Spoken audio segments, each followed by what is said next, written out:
Welcome to This Explainer.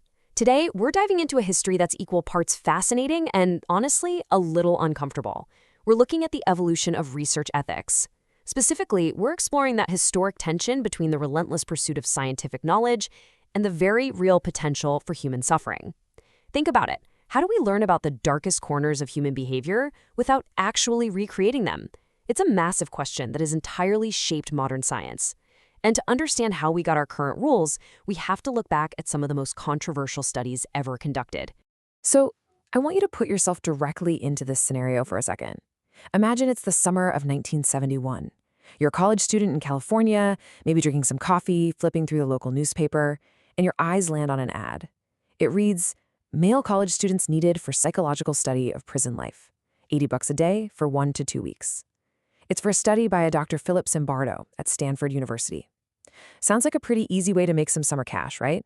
So you head down to the campus, fill out a long questionnaire, sign a really quick consent form, and boom, you're told you've been selected. But then, the very next morning, reality hits. A siren wails outside your house. A real police officer arrests you, searches you, handcuffs you, and drives you straight to a police station. You're blindfolded, stripped naked, deloused, handed a smock with an ID number, and locked in a barred cell in a basement. You're completely stripped of your identity, becoming nothing more than, say, prisoner #819. Now ask yourself, if you had agreed to this study and signed that form, how would you react as the young men playing the guards suddenly began enforcing total authoritarian control over your every single move? Let's dig into that with Section 1, the Stanford Prison Experiment, and how good people end up in evil situations. Dr. Zimbardo's goal was basically to pit ordinary, good people against the toxic forces of an evil situation. Everyone involved was screened beforehand and found to be perfectly healthy, everyday college men. Their roles as guards or prisoners were literally decided by a simple coin toss. But the situation escalated so rapidly, and the psychological stress became so intense, that the study, which remember was strictly supposed to last up to 2 full weeks, had to be abruptly shut down after just 6 days. When you look at the behavioral data from those 6 days, it is staggering. There was a massive spike in the guards issuing commands and hurling insults at the prisoners. And conversely, while the prisoners actually put up some resistance at first, that fighting spirit faded surprisingly fast, replaced by total docility and submissiveness. The physical setup and the arbitrary rules of this mock prison seemingly altered how these healthy students fundamentally interacted with one another. Now, this brings us to a major, ongoing ethical and scientific debate. On one side of the aisle, you have Zimbardo defending the study. He argued that it successfully and validly demonstrated just how strongly situational pressure influences human behavior, insights that he believed are absolutely vital for understanding things like real-world prison abuses. On the flip side, however, critics like psychologists Stephen Reicher and S. Alexander Haslam strongly push back. They argue that the guards' behavior wasn't just a natural, inevitable result of the environment. Instead, they suggest the guards were heavily manipulated by the specific instructions and coaching they received from the researchers right at the start of the experiment. That push for valid objective understanding takes us to Section 2, the push for valid results, focusing on the infamous Milgram experiment. Let's rewind just a bit to 1963 at Yale University. Stanley Milgram was trying to understand something profound. How could ordinary citizens in Nazi Germany have been so obedient to authority figures, to the point of committing horrific atrocities? To test this, he built a very clinical lab setup. The actual research subject is designated as the teacher, sitting at a console. They're instructed by a very authoritative lab coat-wearing experimenter in the room to administer electric shocks to a student in the next room every time that student gets a memory question wrong.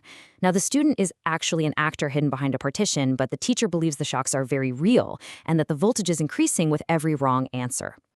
The psychological tension this deception created, it was absolutely off the charts. Just listen to this actual quote from the transcripts. 150 volts delivered. You want me to keep going? He's liable to have a heart condition. The teacher is sitting there hearing the student crying out in simulated agony from the other room.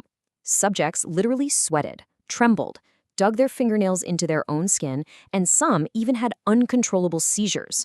Yet, when the experimenters simply stated, "The experiment requires that you go on," many subjects obeyed, delivering shocks well into what was marked as the lethal range. As you might guess, the aftermath of this study generated intense division in the scientific community. Psychologist Diana Baumrind was a heavy critic.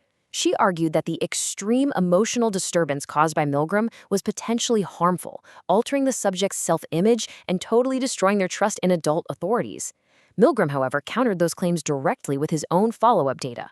He pointed out that 83.7% of the subjects later reported they were either glad or very glad to have participated, and that psychiatric evaluations done a full year later found zero evidence of any traumatic reactions. All right, stepping back from the labs, we hit Section 3, the history of ethical violations. This is really about why the rules we have today actually had to be made. You see, to truly get why we have such strict federal rules right now, we've got to pull our lens way back from those university basements. These regulations weren't just a reaction to stressful lab experiments. They were born out of the revelation of horrific, real-world atrocities carried out in the name of science. Looking at the timeline, the foundation really begins in 1946, when the Nuremberg war crime trials exposed the completely unconscionable medical experiments conducted by Nazi doctors. But critically, severe ethical violations were not confined to overseas. By the 1970s, the American public learned of a deeply disturbing domestic violation of human rights. And that domestic violation was the Tuskegee syphilis experiment. Beginning all the way back in the 1930s, researchers funded by the U.S. Public Health Service tracked 399 low-income African-American men who had syphilis. The devastating, heartbreaking reality here is that these men were never actually informed of their true illness. And it gets worse. When penicillin was firmly established as a cure in the 1950s, these men were deliberately denied treatment. Why? Simply so researchers could continue studying the natural, deadly course of the disease. This went on until 1972. This incredibly dark history leads right into Section 4, the Belmont Report, and its 3 principles of protection. By this point, it was abundantly clear to everyone that you just couldn't rely solely on a single researcher's internal moral compass to protect human life and dignity. The system was broken.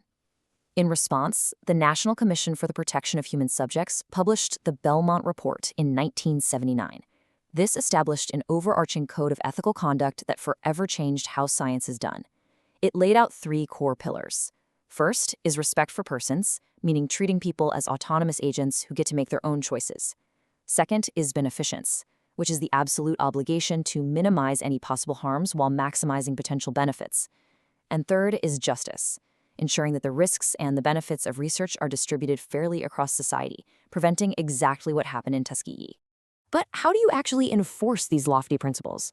Well, the 1991 federal policy brought in a new mechanism, the Institutional Review Board, or IRB. Today, any institution seeking federal funding for research involving human subjects must have an IRB in place.